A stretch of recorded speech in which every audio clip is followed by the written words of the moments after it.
Hey guys, I wanted to read you a Easter book because next Sunday is Easter. I know we're not at school to get to do all our fun Easter egg hunt and stuff like that, but that's something you can still do at home with your family and stay safe.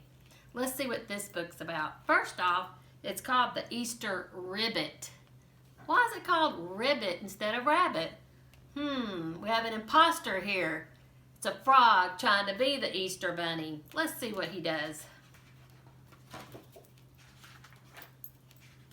The Easter Ribbit. Easter was coming. The bunnies were very busy making pretty Easter baskets, carrying jelly beans, and painting eggs. Froggy watched them from the pond. Sometimes he wished he were a rabbit. They seemed to be having so much fun.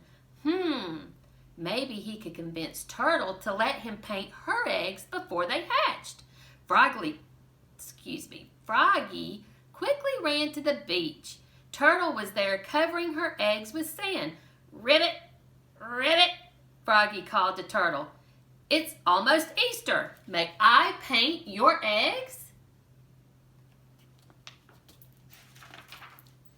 Keep quiet, Turtle warned. Can't you see I'm trying to hide them? If you were to paint them, every bird in the forest would see my eggs and eat them before the babies could hatch and crawl to the water. Go back to your log. Stop bothering me.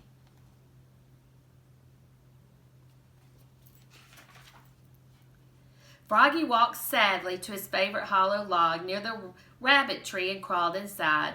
After a long time of feeling sorry for himself, he fell asleep and had a dream. In the dream, he was an Easter Ribbit. Not quite a rabbit, but not a frog either. He was rushing through the high grass to deliver Easter baskets to all the children. The baskets were full of things that Froggy loved. Jelly beans, lollipops, flies, tiny fish eggs, seaweed bars. I know Queen eats those seaweed treats. And delicious mosquitoes too.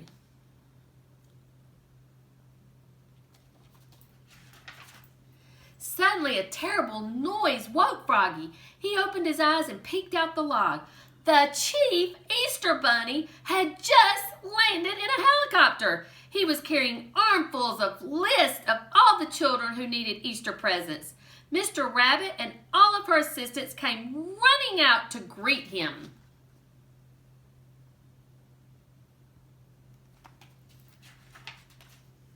You are doing a wonderful job, said the chief. But we need more helpers. Can you handle an extra load of deliveries? Oh dear, said Mrs. Rabbit. We don't have enough bunnies to deliver the baskets. Flossie and Fernie caught colds last night, and I'm afraid they're running fevers. And Hubert and Henry hurt their feet squeezing under a fence. They can't run until next week. What will we do? Advertise, said the chief Easter Bunny. Help wanted, Easter Rabbit. Call Mr. Duck's employment agency. He can fly over the woods and drop ads for the position tonight. Mr. Duck's a quack, but he may be able to help us.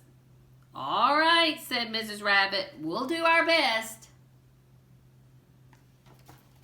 Who do you think's going to end up helping? Oh, so Mrs. Duck was sound asleep when Mr. Rabbit called. But she woke up and wrote the ad anyway. Unfortunately, Mrs. Duck was very nearsighted and didn't see her spelling mistake. Instead of writing an ad for an Easter rabbit, she had written an ad for an Easter ribbit.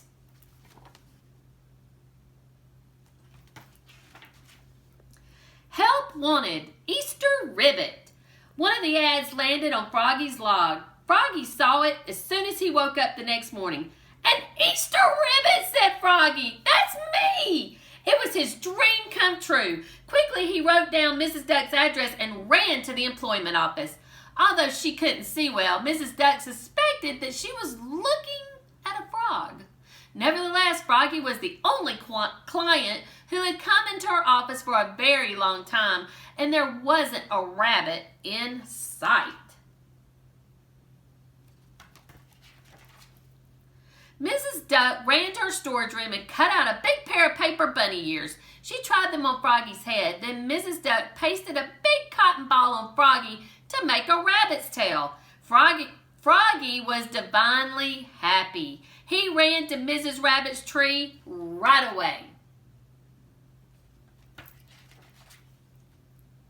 Mrs. Rabbit and all her assistants were working feverishly to color new eggs and fill new baskets. Glancing quickly at Froggy's big floppy ears, Mrs. Rabbit didn't notice that he was an Easter Ribbit and not an Easter Rabbit. She pointed to a tower of Easter baskets outside the back door and told Froggy to start his deliveries. Froggy looked up at the baskets. "Ribbit!" he gasped. "I'll never be able to deliver all these by Easter." There was only one thing to do. Quickly, he hopped down to the pond, ribbiting as loudly as he could. Froggy called for all of his friends and relatives to come and help him. Soon, a crowd of frogs of all shapes and sizes leapfrogged to pick up the basket stacked behind Mrs. Ribbit's tree. It's got a lot of help there. And if you had been anywhere near Froggy's log at the crack of dawn on Easter morning, you would have seen them marching through the meadow to deliver the Easter baskets to the children. And at the head of the parade was Froggy, ribbiting a happy song. Froggy's song. "I'm froggy in a hurry and I really got to scurry. Before the sun comes up while all the kids are sleeping, I'll be hopping, sprinting, leaping. I'm as happy as a pup. I can't be a rabbit, so I'll be an Easter Ribbit. It's true I'm green, but if I'm seen, I really can ad-lib it. I'll leave some Easter baskets and everyone will cheer. A tisket, a tasket, the ribbit has been here."